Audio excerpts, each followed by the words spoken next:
हमने मानव को बनाया है देवी। मानव इतिहास को बनाने का कार्य हमने अपने हाथों में नहीं रखा, वो तो उसी पर छोड़ दिया है।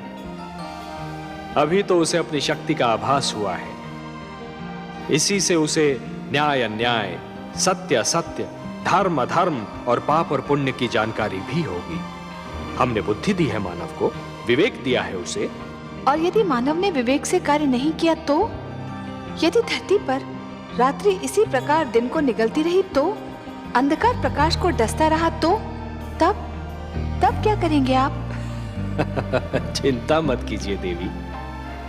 यदि असत्य और अधर्म अपनी सीमा को पार कर गए, यदि धर्म की हानि होने लगी, तो हम स्वयं धरती पर जाएंगे। हम वचनबद्ध हैं। परित्राणाय साधूनां विनाशाय च दुष्कृतां धर्म संस्थापनार्थाय संभवामि युगे युगे। अपनी लीला तो आप ही स्वयं जानते हैं पद्मनाभ। इस प्रकार आरंभ हुआ प्रकाश और अंधकार के युद्ध का इतिहास, असत्य पर सत्य की विजय का इतिहास, अन्याय पर न्याय की विजय की कथा। और इस कथा का पहला अध्याय था मनु और शत्रुपा का पुत्र महाराज उत्तानपाद, जो दिग्विजय करके अपनी राजधानी लौट रहा है।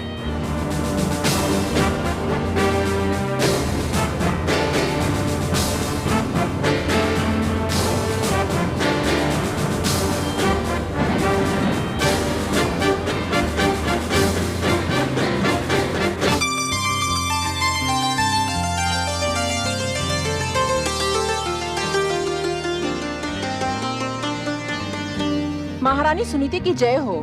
महाराज उत्तानपाद दिग्विजय से लौटकर आ गए हैं। महारानी चलकर उनका स्वागत नहीं करेंगी?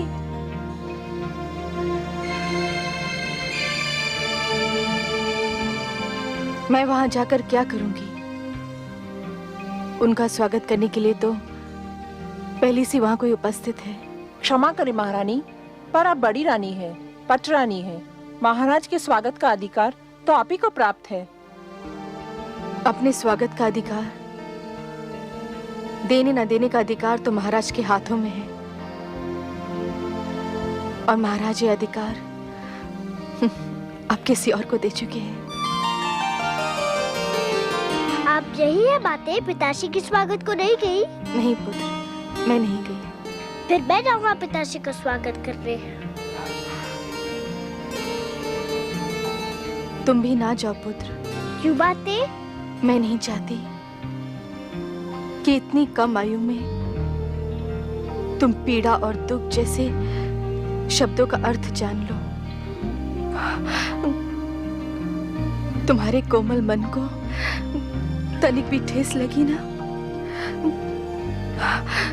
तो मैं सहन नहीं कर पाऊंगी। मैं समझा नहीं माताश्री।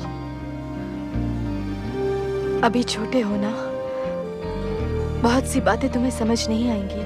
पर माताश्री, मैं उनसे मिलने को व्याकुल हो रहा हूँ। इतने दिनों बाद तो लौटे हैं पिताश्री। जहाँ इतने दिन राह देखी है, थोड़ी देर और प्रतीक्षा नहीं कर सकते? वो यहीं आएंगे। एक बात पूछूं बातें? अवश्य पूछो। क्या वृक्ष की छाया वृक्ष से दूर रह सकती है? कदापि नहीं। तो फिर पुत्र अपने पिता से कैसे दूर रह सकता है? पिता के प्रेम पर पुत्र का जन्मसिद्ध अधिकार है।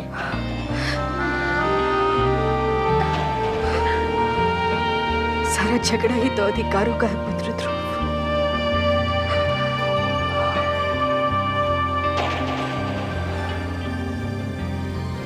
अधिकारों का है।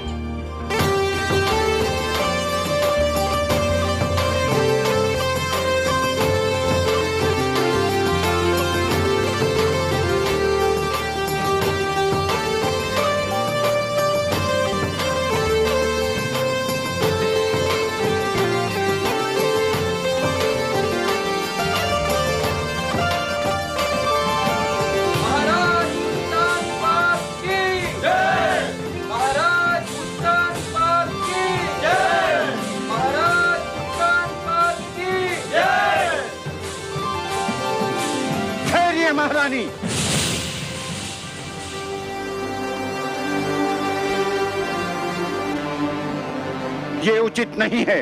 क्या उचित नहीं है?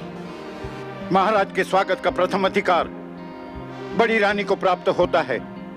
किंतु ये अधिकार महाराज ने बड़ी रानी से लेकर हमें दे दिया है। क्या अंतर पड़ता है गुरुदेव? दोनों ही हमारी रानियां हैं और दोनों में से कोई भी हमारा स्वागत कर सकती है। राजा प्रजा का आदर्श होता है महाराज। राजा जो कार्य करता है प्रजा उसी का अनुकरण करती है। राजा मार्गदर्शक होता है, समाज उसके पीछे चलता है। उचित अनुचित की परिभाषा भी राजा ही बनाता है। यथा राजा तथा प्रजा। आज जो कार्य हो रहा है उससे समाज के बड़ों के आदर की परंपरा संकट में आ सकती है। और जब छोटे बड़ों का सम्मान करना छोड़ देंगे तो समाज में उथल पुथल मच जाएगी। और जब समाज में उथल पुथल हो तो राज्य की स्थिरता डगमगा जाती है। यदि महाराज परंपराओं को तोड़ना चाहते हैं तो आपको क्या आपत्ति है गुरुदेव? परंपराएं हमारे आदरणीय पूर्वजों ने बनाई हैं। उन्हें तोड़ने का किसी को अधिकार नहीं है। तो फिर महाराज का क्या निर्णय है?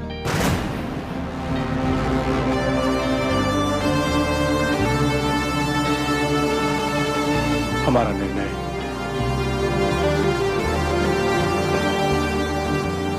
हमारा निर्णय ये है कि महारानी सरुचि ही हमारा स्वागत करेंगी। यदि आपका ये निर्णय है तो फिर किसी का भी उपदेश मुझे रोक नहीं सकता। पति का आदेश मानना ही पत्नी का धर्म है और ये धर्म मैं निभाकर ही रहूंगी।